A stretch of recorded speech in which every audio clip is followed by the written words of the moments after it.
Come on, summer's around the corner. Make some noise for that. I love it. I love it. We're so grateful to have you here today. Like Pastor Chris said, if you're a first-time guest with us, welcome.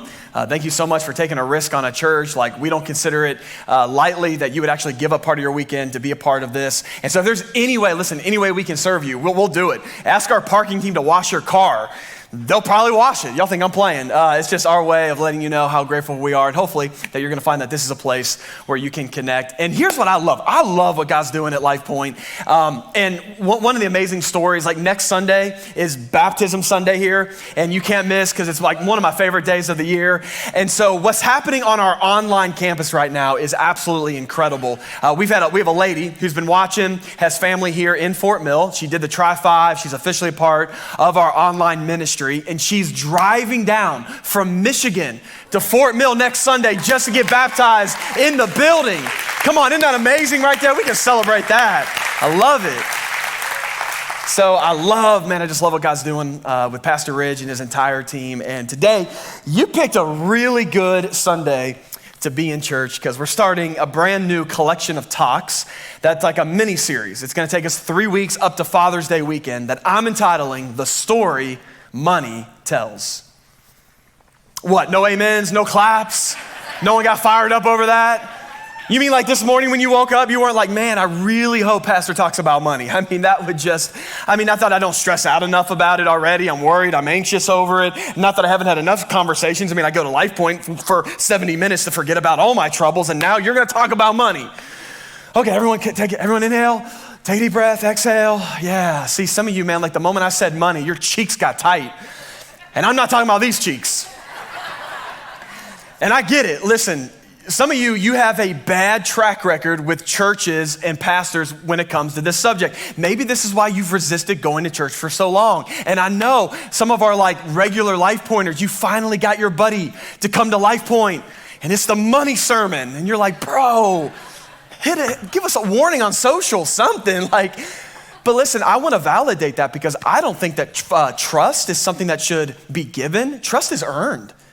And unfortunately, you're right. There have been ministry leaders and church affiliations that have misused the word of God to manipulate you to give and use fear-based tactics, and there's been financial corruption. And I can't speak for that. All I can do is speak for this church.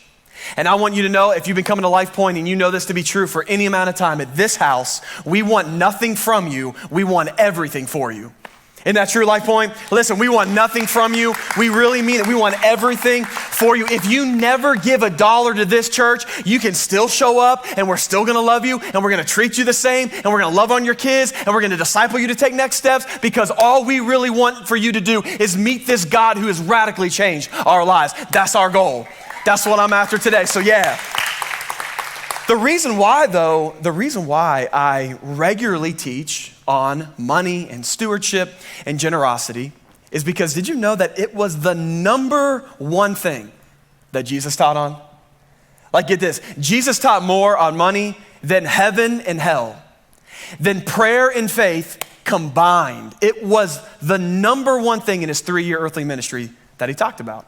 And I just think if we're gonna be like a Jesus preaching Bible church, shouldn't we maybe talk about the number one thing that was on his heart? Matter of fact, I did a little statistics for you just in case you're wondering. There are 2,350 verses in the Bible that deal with money. 16 of Jesus' 38 parables address it. And over 800 verses in the Bible deal with a variety of financial topics like planning, savings, budgeting, and debt. It's as if Jesus knew that your money tells a story. As a matter of fact, it tells a story of what you value, a story of your perspective, and it tells a story of what you really think about eternity.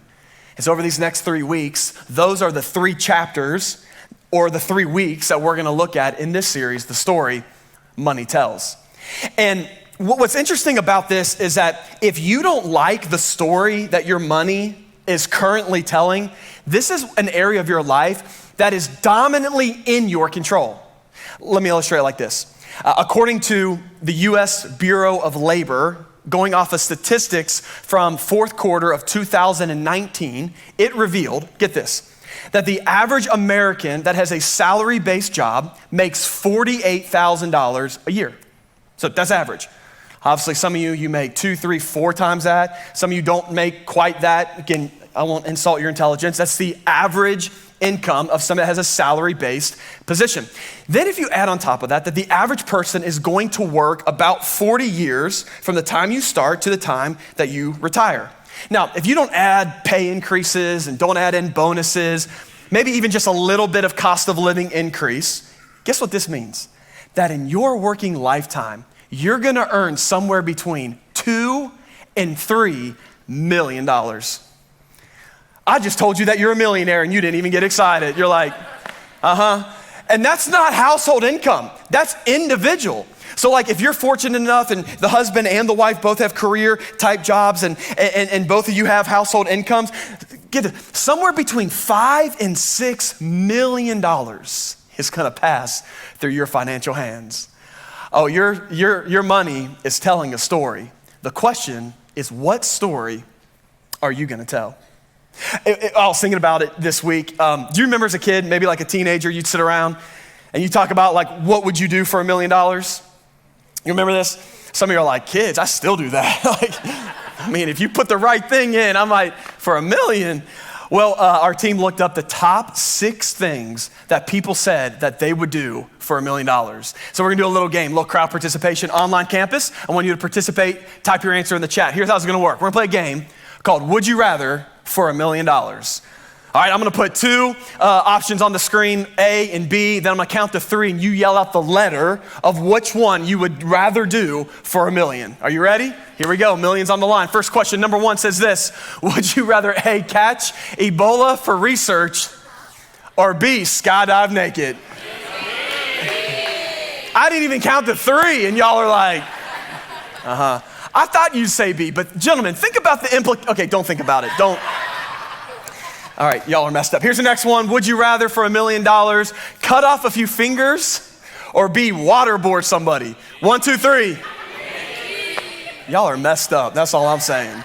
Bunch of sick people. Y'all need Jesus, okay? All right, here's the third one, final one.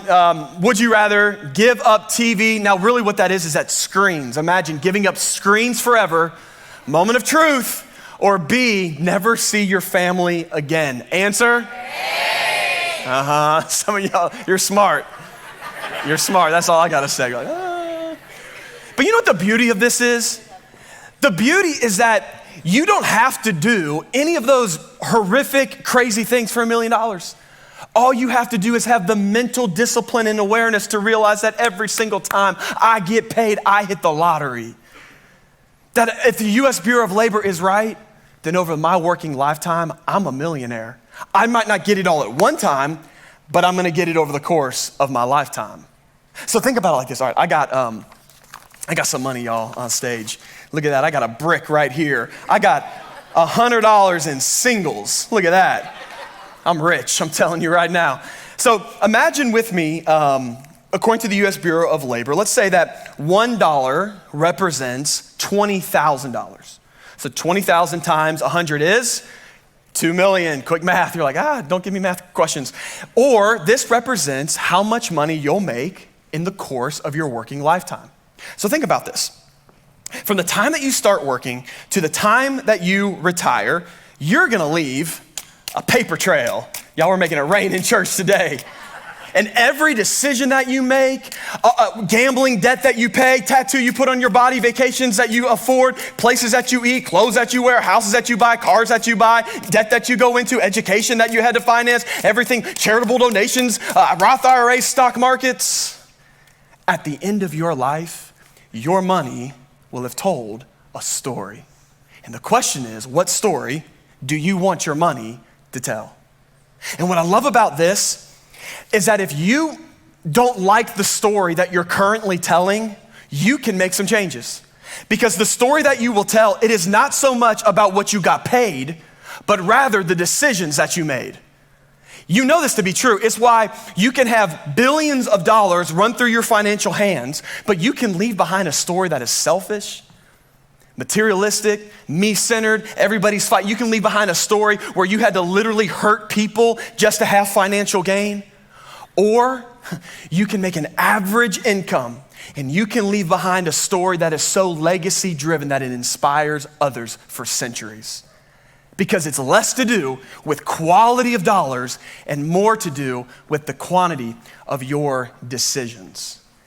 And so what I want to do over these next 3 weeks is I want to invite you into the story that your money is telling. And so today, chapter 1, here's what I want to title this today. And I love this because it doesn't matter if you believe in God, don't believe in God, we're all telling a story. And the first chapter that your story is telling, it's a story of what really matters to you. This is a story of value that at the end of the day, by the choices that you made, your money will have told a story of what really matters. Now, this isn't my idea. This is actually Jesus' idea. Look at this in Matthew chapter 6, verse 21. This is going to be one of our theme texts for this series. Jesus says this, he says, "For where your treasure is, there your heart will be also." In other words, wherever your treasure goes, your heart follows. I know we want to believe that it's the other way around. Like my money follows my heart, but God's like, nah, it's not really how it works. And then look at verse 24. He says, here's why. Because no one can serve two masters. Either you'll hate the one and love the other, or you'll be devoted to the one and despise the other. Notice this, you cannot serve. This is the creator of the world. You cannot serve both God and money. It's almost like Jesus in his inaugural sermon, which if you're unfamiliar with the Bible, this is often known as the Sermon on the Mount. It's the very first public sermon that Jesus ever preached. And his opening sermon is on money. Y'all, that's like pastor suicide, okay? Can you imagine, like I go to start a church and I had this big grand opening push, and on the very first grand opening sermon, I'm preaching on money. That's a quick way to kill a church, all right? But I love this because Jesus said, no, I'm not after this. I'm not after your money. I'm after your heart. See, heart in the Bible isn't talking about the organ. It's talking about the central operating system of who you are. It's your values, your likes, your passions, what really matters to you. And God's like, that's what I'm after. And I won't have that unless I have your treasure. Yeah, I need to know that I have all of you. So Jesus is like, listen, before you start saying things like, I'm gonna follow you, before you dedicate your life to me, talk about I'm gonna take up my cross and I'm gonna bear my witness and I'll be a slave to Jesus Christ. Before you stand up in these waters of baptism, you need to realize that I'm a jealous God. It's one of my favorite attributes of God's character. Did you know that? God is jealous. Not jealous as in insecure, but jealous as in protective. Let me say it like this. God is not jealous of you, he's jealous for you. And he looks at you and I, his most prized creation, his beloved. And he's like, listen, I'm about to go to death, hell, and the grave just to rescue you. And I don't want anything to have the first place chair in your life above me, because I know that life is full when I am first. Oh, I'm gonna preach that again for the back row. That life is full when Jesus is first. Because money is really good at being a means to an end. It is really bad at being your master. And I wonder how many of us, if we're honest, the story we've been telling so far is not one that we're really proud of. So today, if chapter 1 is that my money is going to tell a story of what really mattered to me when it's all said and done, then what I really need is a heart transformation. That's really where it has to start. So with that, I want to invite you to go to Luke 19 with me. If you got a Bible, would you go to Luke 19? And I want to look at my favorite, man, it's hard to pick a favorite, but this is probably my favorite encounter that Jesus had with an individual. In Luke chapter 19, we're going to be introduced to a man by the name of Zacchaeus. And Zacchaeus had a very fractured, to say the least, relationship with his stuff. And the reason why I love Zacchaeus, this encounter, is because he had not one reconciliation, but he had two. And I believe that if we're gonna have a heart transformation, we too need both. So here's what it says. Dr. Luke, the author of the gospel book of Luke, 19, verse 1. If you're ready, shout, I'm ready. Come on online, let's go. Here we go. Verse 1. Jesus entered Jericho and he was passing through. And a man was there by the name of Zacchaeus. There's our character of investigation. And he was a chief tax collector and was wealthy. Now let's stop there. Dr. Luke has just given us an incredible picture of who Zacchaeus is. What he's basically told us is Zacchaeus is the most hated man in his community. You know how we know this? By the fact that he was a chief tax collector. See, tax collectors in ancient Judaism, ancient culture, they were sellouts. They were traitors. What I mean by this, in this time period, the nation of Israel was not a free nation. They were governed by Rome. Rome was the dominant world power during this time period.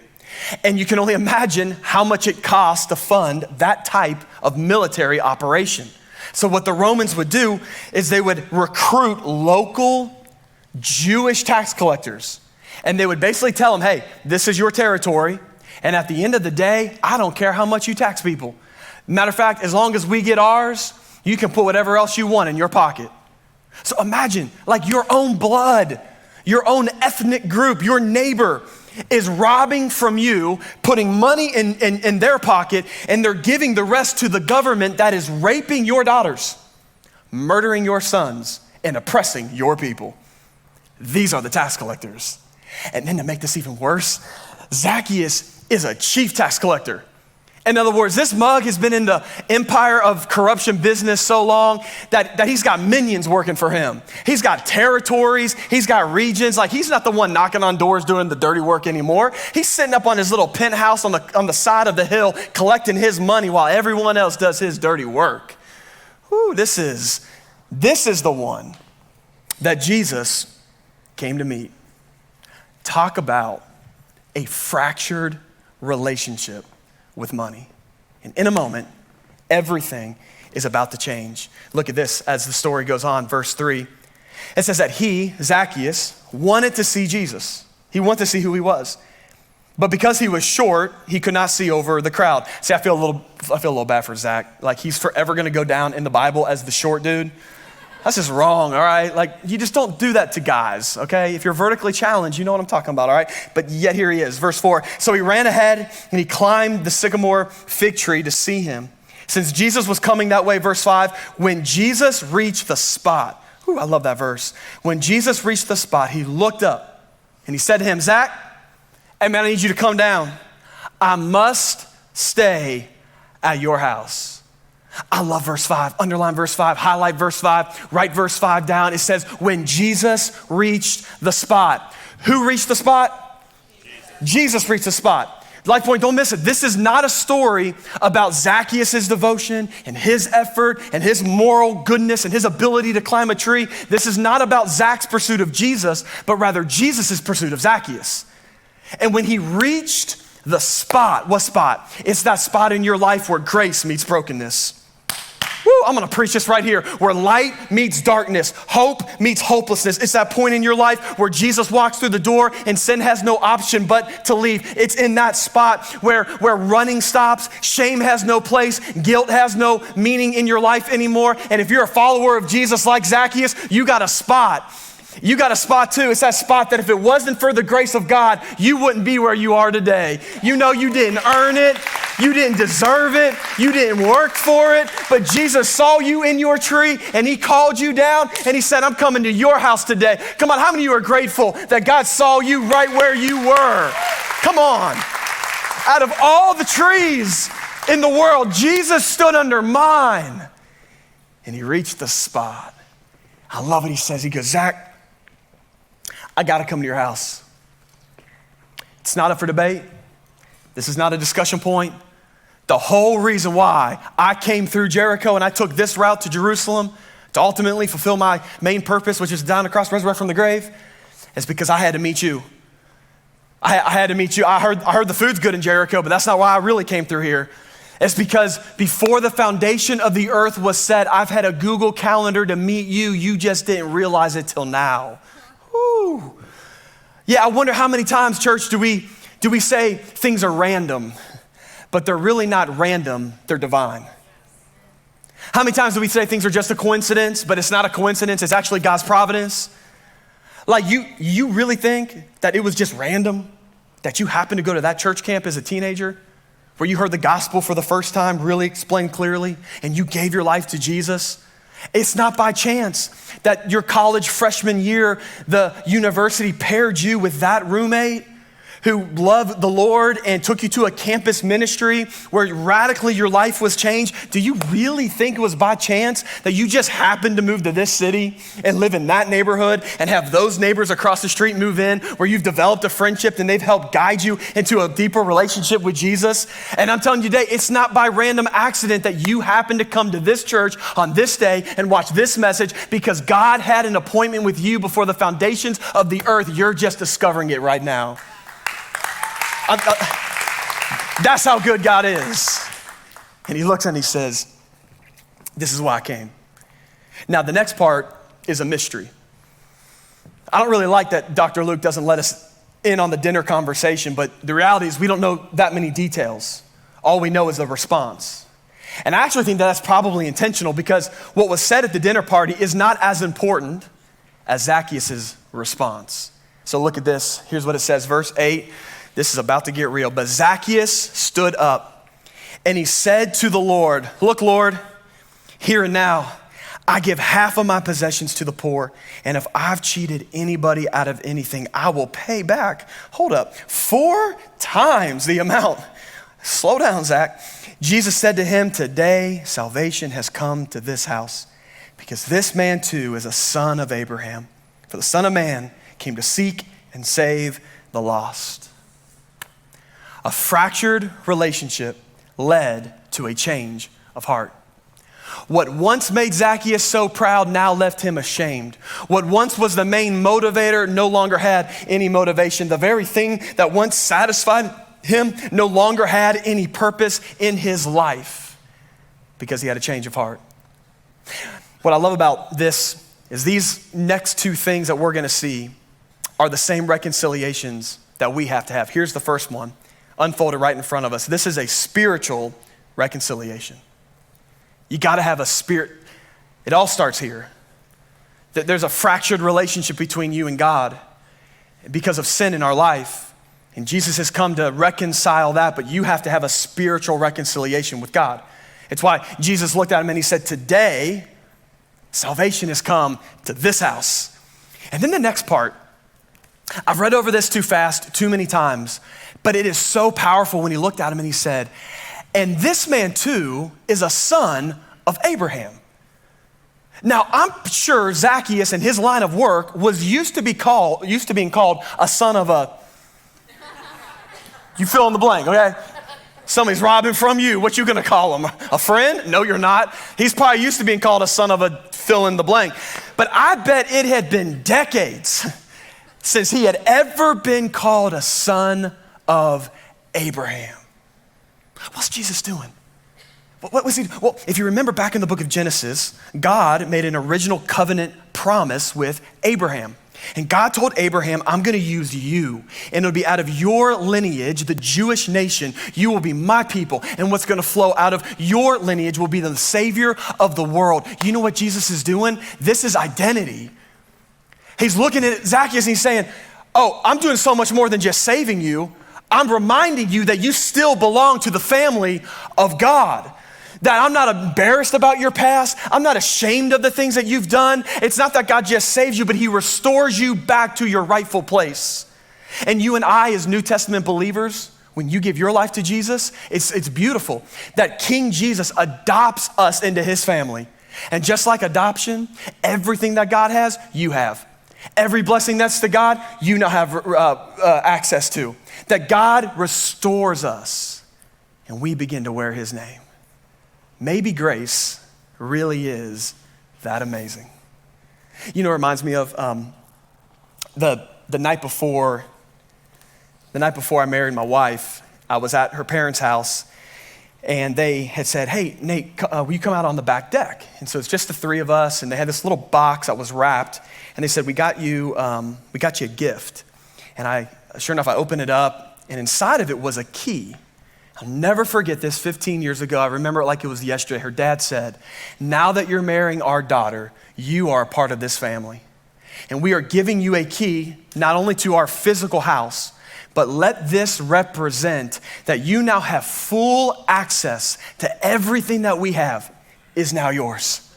Every asset, every relationship, every emotion, everything that we have is now yours. Child of God, please lean in and hear this. The moment you gave your life to Jesus, he gave you a key. And he said, this key unlocks the kingdom of God. Every blessing that I have now belongs to you. Don't let your past define you. Let Jesus remind you that you are his son. You are his daughter. Yeah, that's good news today. And here's why. The reason why that's so good is because I think a lot of us in our church mentality, like we get salvation. Like, yeah, that's kind of like God's gig. He saves people. Okay, I got that. I just don't know if he wants to use me. I mean, I understand, the empty tomb and forgiveness of sin, and that's what bridges and that's what reconciles me back to God. I've left a pretty nasty trail of some behavior and some stuff I've done. I just don't know if God can use somebody like me. And I think this is why Zacchaeus is forever written into the pages of Scripture to remind you that nobody could have got as low as he has. And everything changed. He's got the key. And I think we can learn a thing or two today in the 21st century based off of how Zacchaeus responded to this good news. Matter of fact, I want to show you this. Look at this again, verse 8. This was a bad financial loss for Zacchaeus, all right? His financial planner had an anxiety attack. But look at it again. It says, but Zacchaeus stood up. Y'all know people were trying to sit down, man. Like, we work for you too, right? Look, Lord, here and now, I give half of my possessions to the poor. And they're like, and? What you mean, and? You just gave half of your money away. You don't need an and. But he goes, no. And if I have cheated anybody out of anything, I'm going to pay back 4 times the amount. Y'all, Zacchaeus went broke. That's the most expensive dinner party he has ever been a part of right there. That mug went broke. But you know what I love about this? His response was in direct proportion to his realization of Jesus. That's why you should never criticize somebody's response to Jesus, because you don't know what God's brought them through. You should never criticize when you see somebody raising their hand or in a worship service or they begin to cry, because you don't know what God's bringing them through. You don't know the deliverance that they've experienced. You don't know the miracle that they're hoping for. But the moment you get a realization for who God really is and how much he really has saved you, it will cause you to respond in ways that people won't understand. Woo, they're not going to get it. They're not going to get it. They're not going to know why you're so generous. They're not going to know why you're so forgiving, why you walk around with so much joy. But I don't know about you. I don't want to live an understood life. And I want my realization of who Jesus is to continue to grow every single day. He's like, man, none of this means anything into me. And in a moment, this is what's interesting. The beautiful irony is that this might have been the most profitable transaction Zacchaeus had ever made. Because as his net worth went down, his self-worth went up. All because of a spiritual reconciliation.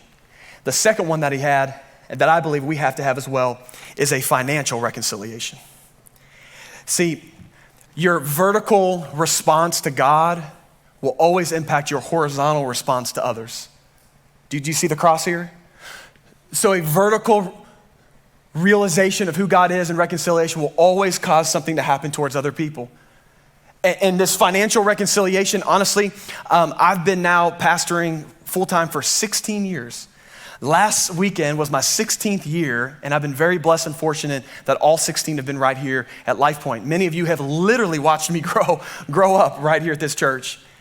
And I can honestly tell you that in these 16 years, I've seen a lot of people have spiritual reconciliations, but for some reason have missed the second one.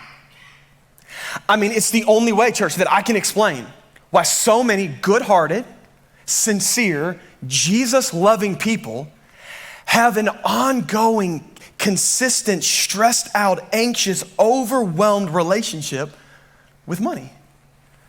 It's the only way that I can begin to explain it. And you'll never have the power of money broken off over your life, the stronghold that it can have on you, until you have this second reconciliation, the financial one. And here's the beauty of this. The simplicity, this is simple but hard, that both reconciliations come down to this one word. It's this word, surrender. If you come to a place in your life where you realize, God, maybe you actually do know what's best.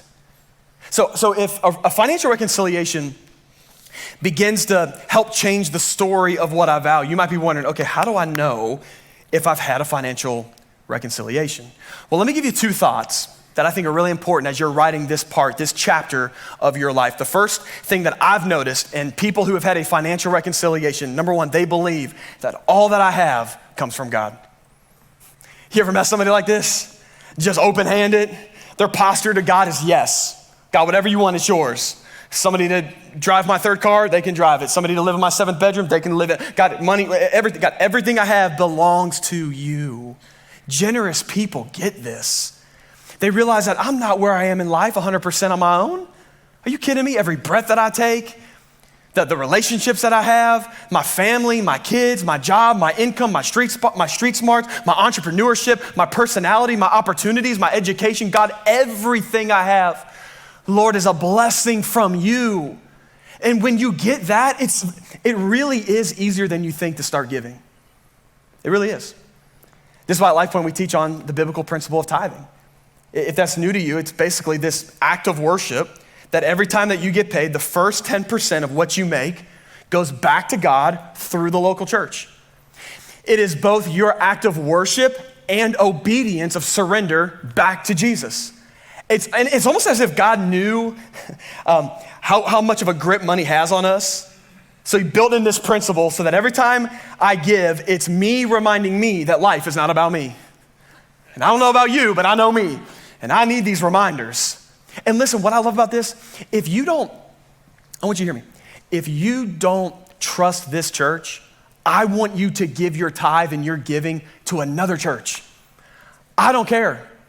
I know you're like, bro, I've never heard a pastor say that before. I mean that because I care way more about your financial reconciliation to Jesus than I do your financial contributions to LifePoint.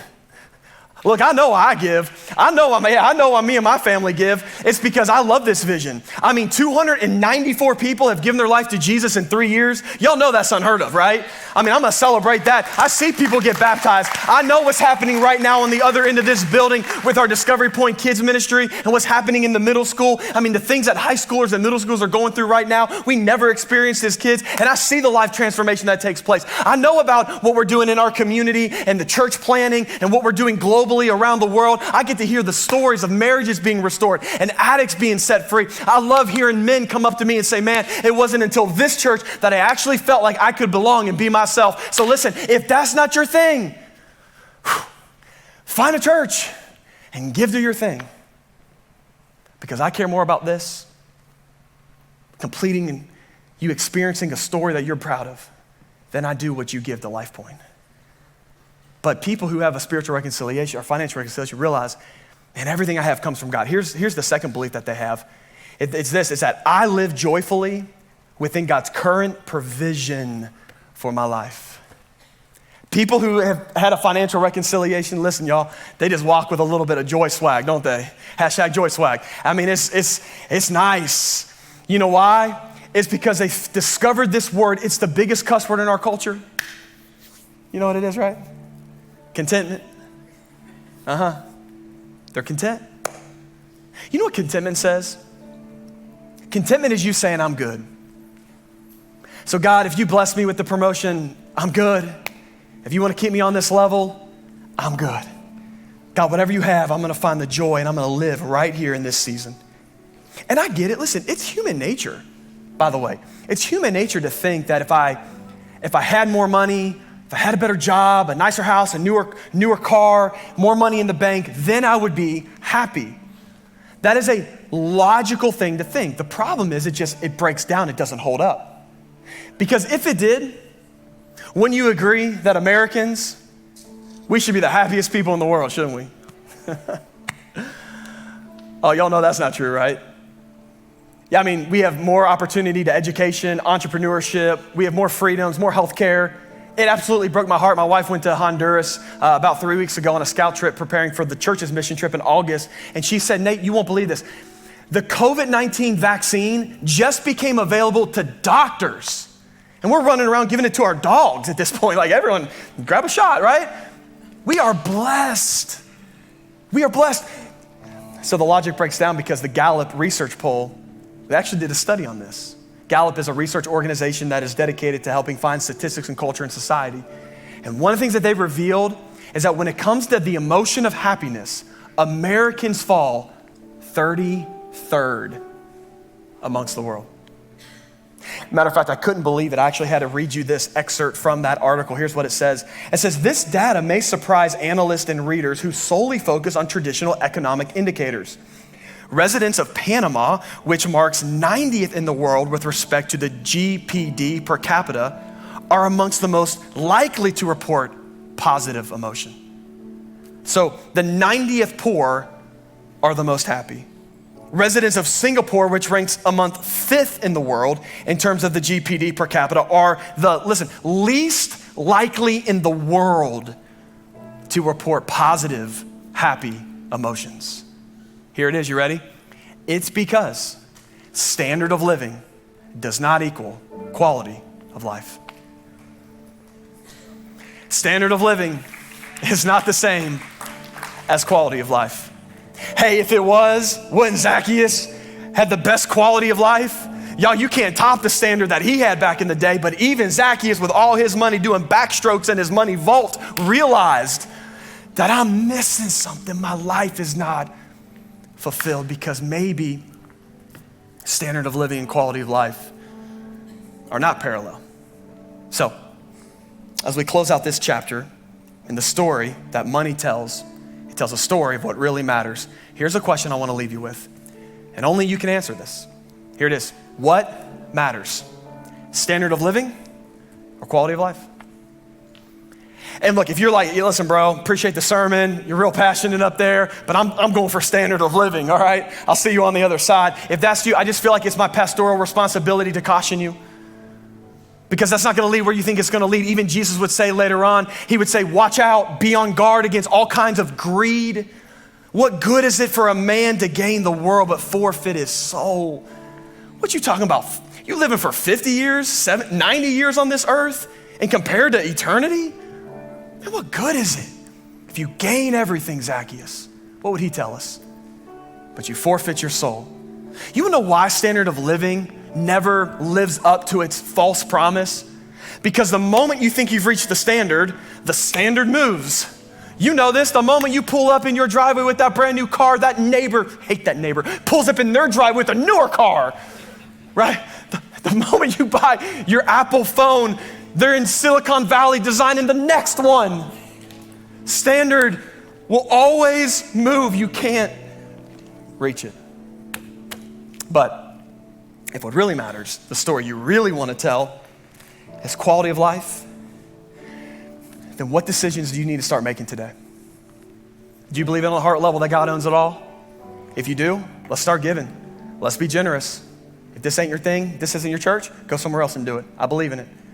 Maybe you need to just be joyful and grateful for the level of provision that God has you on.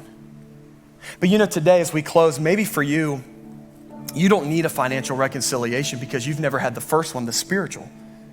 This is where it has to begin. So maybe you're here today and church is new to you, or you've never heard this kind of message about a God that would love somebody this much. And maybe you realize today that that's been you. You've been running and you've been hiding. And you're hearing this going, man, if God can love this guy named Zacchaeus who had this horrible track record and yet forgave him instantly, could he forgive me? And I would tell you absolutely. That maybe the whole reason why you're here today is because Jesus is standing under the proverbial tree of your life and he's calling you by name and he says, I want to come into your home heart right now. So if that's you today, I'd love for you to be introduced to Jesus. Now we signify it with a prayer, but there's nothing magical about this prayer. It's really about the reality of what's taking place in your heart. We just pray to signify the spiritual depth of what's already taken place. I'd love to lead you through that. If you would you just close your eyes, bow your head, just to respect those that maybe are having this moment between the Lord. If you're online as well, don't log off. I'd love to pray for you. If you're ready in this moment to say, I do believe that Jesus truly is the Son of God. And he came to this earth and he died for me. And that act on the cross, man, it paid for my sin in full. It's the greatest transaction I can ever receive. And he rose from the grave, and life and eternity is only found in Jesus. If you're ready for that today, man, let's make this the best day of your life. So I just love to know who I'm praying for with your eyes closed, your head bowed. If that's you, I'm not gonna embarrass you, but just would love to know. Just on the count of 3, just slip your hand up. If that's you, 1, 2, 3, just say, that's me, that's me. Yeah, I see you, I see you. Anybody else? That's so good, Lord. Thank you so much, God, for the few hands that just went up. God, I'm reminded that in 1994, you stood under my tree and I realized who you were for the first time.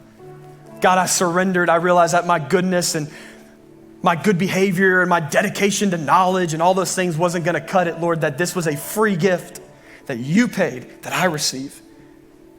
And so, Lord, I pray for those right now that are praying to say, I'm ready to give my life to you. If you raised your hand, just simply repeat after me quietly to yourself. Say, Jesus, right now, I receive this free gift of grace. I believe that you are the Son of God. You died for my sins and you resurrected from the grave. And right now, I'm coming down my tree and I'm inviting you into the home of my heart. Father, I thank you so much for everything that you're doing right now in this place. God, thank you for those that are praying to receive you for the first time. We love you. We're grateful. It's in your name. Amen.